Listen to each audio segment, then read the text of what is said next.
আসসালামু আলাইকুম বন্ধুরা, মৌলভীবাজার শ্রীমঙ্গল 4 নং সিন্দুরখান ইউনিয়নের ইয়াসিন আরফাত রবিন চেয়ারম্যান, ওনার পক্ষ থেকে বনভোজন একটি অনুষ্ঠান করা হয়েছে।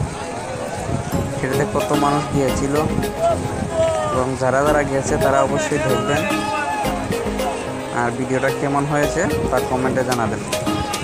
আর থ্যাংক ইউ আমাদের 4 নং সিন্দুরখান ইউনিয়নের ইয়াসিন আরফাত রবিন চেয়ারম্যান সাহেবকে।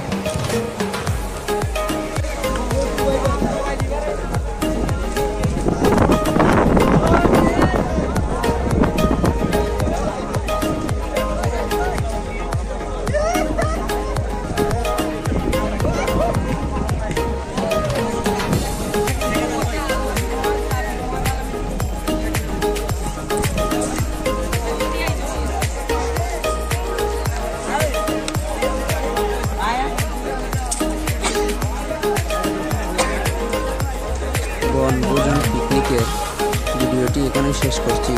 সবাইকে থ্যাংক ইউ। আসসালামু আলাইকুম।